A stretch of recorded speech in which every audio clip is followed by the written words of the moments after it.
le matin, ici, bah, il fait gris ces derniers jours. Et après, ça se lève et il fait grand soleil.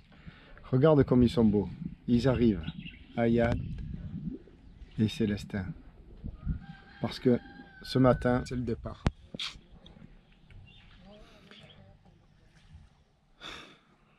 Parce que ce matin, c'est le départ. Alors je leur ai bien évidemment proposé hier soir de venir boire un petit café avant de partir. J'attends que la marée s'inverse et ils viennent tous les deux. Ça fait plaisir. Aïda, bonjour. Comment va le pied? Ben, il désenfle bien. Ça désenfle, ça commence par la cheville, ça désenfle par la cheville. Et le pied va désenfler, mais il fait toujours mal. Mais j'ai pas mis le pansement là, je viens de me rappeler que j'avais pas mis le pansement. Allez, venez. Alors si on parle du pied, ben, je vais te le montrer, ce fichu pied. Le voilà, là il y a une infection. Donc là c'est tout rouge, ça avait gonflé. Et on voit bien par rapport à l'autre. Mais là il a dégonflé là. Alors je prends des antibiotiques grâce à Yves. Allez, je vais accueillir mes... Tiens, c'est elle qu'il faut prendre, regarde. Voilà, parce qu'avec elle tu viens plus près. Attends, je vais te passer de quoi t'attacher. Le bateau commence à pivoter. La marée s'inverse. Il doit être 9h30. Donc ouais, c'est une bonne heure et demie plus tard. Le soleil sort un petit peu. Ben là, Céline me disait qu'aujourd'hui on est le 4 mai. Que l'an dernier il avait plu le 3 mai. C'est ça, hein? Parce que là, ben, on attend la saison des pluies ici. Qui est aussi la saison de culture du riz, surtout. Et qui est donc attendu avec impatience par la population. Et la corde? Kasumai Bare, yo. Ça s'appelle la salle. Voilà, donc ben, merci pour tout. Merci pour votre accueil. Merci. Merci Aïda. Merci, Piero. Wa wana jubut. Menem. Je pourrais avoir la corde? Ah, tu veux une corde? Oui, pour ma viande, ça c'est vieux. Alors attends, il faut que je... Oui. Donc ton tas de... Bébé cancho. Piero l'autre chose. Allez, doucement, hein. Ouais. Bravo, je vous détache. Allez, c'est détaché. Ok, merci. Bonne route. C'est moi qui vous remercie. À bientôt. Ouais. Merci pour tout. Allez, je vais remonter mon annexe.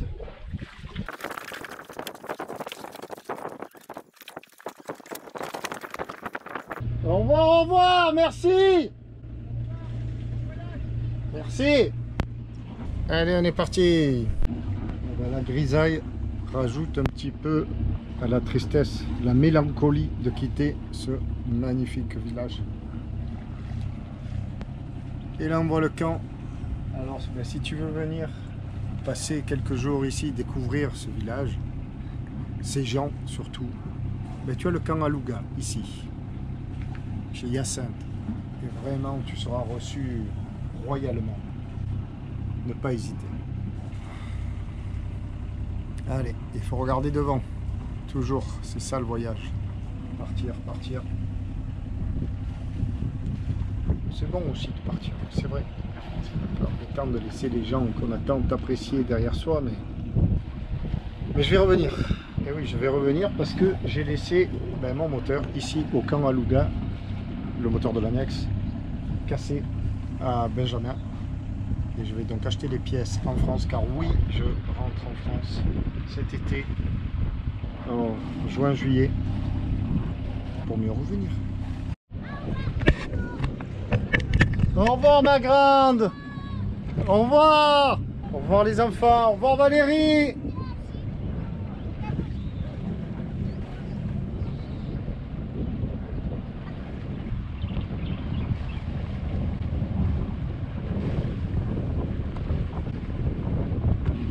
On arrive à la sortie du Bollon, secteur délicat. Sur notre gauche, là, on a le camp de pêcheurs de Guinée-Conakry.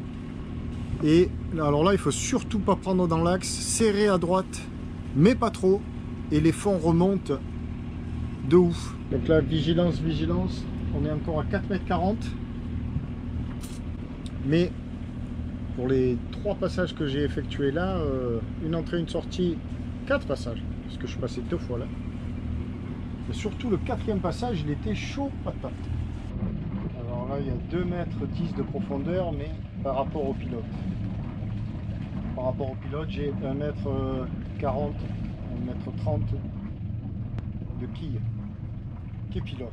Par rapport au sondeur sur la côte de Pierrot, 2 mètres. Là, on colle à la côte au palétuvier. Voilà, 1,90 m.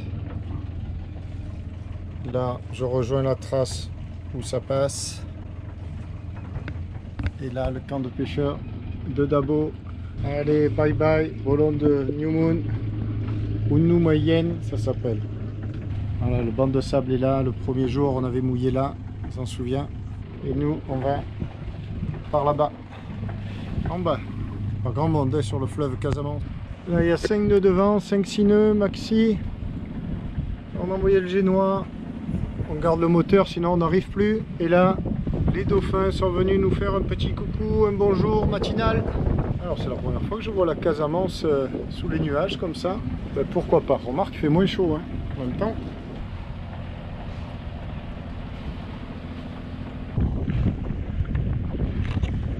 Et voilà, à nouveau, les 2 bouées d'entrée du balisage d'Elinkin.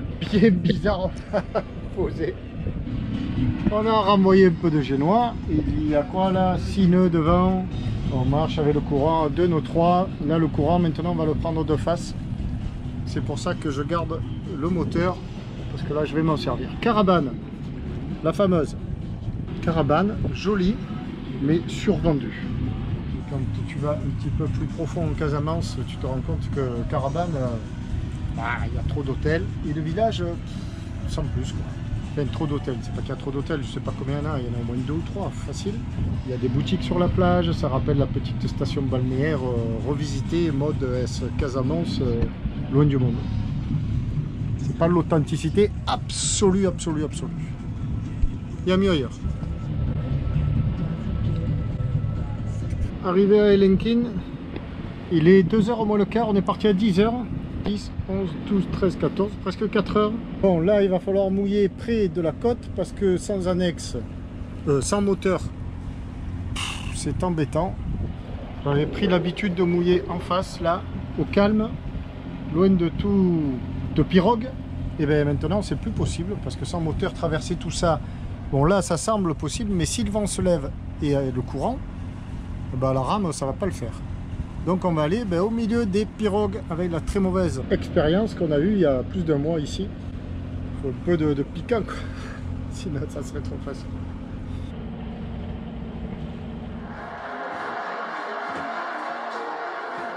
Restaurant à midi parce qu'il faut bien manger. Alors je suis bien content d'avoir trouvé le restaurant. Trouvé le Tchiboudjian. Visa tamponné, visa de sortie tamponné. La police est derrière moi là-bas. J'avais plus de 10 jours de retard. J'aurais dû sortir le 23 mai. On est le 3. Le 23 avril, on est le 3 mai. Et même pas une remarque. Pas très affable du tout. Bonjour, au revoir, à bientôt. C'est tout. Pas un mot. Bon, maintenant, on va voir si le Tabasco n'est pas trop près de la pirogue de devant. Ces pirogues, quel souci. Voilà, on enjambe là, on passe par là. Côté bolon, côté intérieur ça pourrait être très joli, mais bon, ce sont les égouts. Et on passe dans le campement villageois qui nous sert un petit peu de débarcadère pour laisser l'annexe. C'est bien cool. Alors ici il y a le beau voilier d'Olivier, Escondidas, et derrière là-bas mon Tabasco qui me semble bien être allé s'enferrer dans la pirogue. Encore une fois, mais c'est pas possible. Aïe aïe aïe aïe. Et oui, voilà. Encore une fois, il est allé faire un bisou le Tabasco à la pirogue. Mais comment c'est possible? Ouais, c'est encore ça qui s'est accroché. C'est un truc de ouf. Le même endroit là. Ah, il faut défaire ça. Hein. Voilà. Cette fois, c'était bien plus simple que la précédente. Il a suffi de lâcher un peu de chaîne, un tout petit peu. Et ça s'est décroché. Maintenant, où allons-nous nous positionner? Vigilance. Bon, on a de la place tout autour. Comment je suis allé me ficher dans cette pirogue? C'est pas vrai. Alors l'emmerdant, c'est pour le Davier.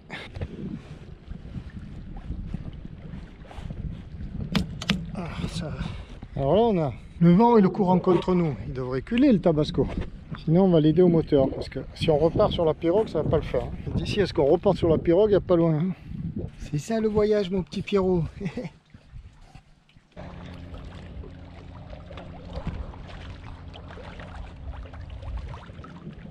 Dernier coucher de soleil en Casamance. Pavillon Bandol, pavillon Pierrot et pavillon sénégalais, qu'on va faire demain. Pour ici le Gambien. Eh oui, demain, départ pour la Gambie avec ce cher petit Tabasco qui va encore trotter. Cool ça. C'est cool. Et ce cher petit pied là, tout gonflé. Allez, va, ça va le faire. On est bien sur le bateau. Naviguer légèrement handicapé, c'est pas top, surtout en solo. On n'a pas le choix. Ça fait un peu mal. Le matin du départ. Alors là, il me faut une manip dès le matin. Il est 8 h avec la grosse pirogue. Ça va et toi? How are you? Vous bougez la pirogue? You move the pirogues? Piero! Piero! Yes! Where are you going? Down, ok. Alors, ils te bougent ça avec une corde. Malheur. Mais ils ont lâché le tout là. Et ils sont passés à 2 mètres du Tabasco. D'un coup, je me vois arriver ça. Mais c'est des fous, quoi. Malheur. Et là, ils rigolent, ils doivent se dire, il a eu peur. Hein. Ils vont l'attacher à une autre pirogue. Voilà, comme ils s'y prennent. Sans moteur. L'engin, ça fait 10 tonnes minimum, je sais pas, 20 tonnes. Que du bois massif. Je l'ai échappé belle ce matin. Ah, ici. Alors, nous sommes à Elenkin, évidemment. Il faut aller mouiller en face, là, à la limite du banc de sable, où j'étais mouillé il y a 3 semaines. Parce qu'au milieu des pirogues, là, c'est chaud, chaud, chaud.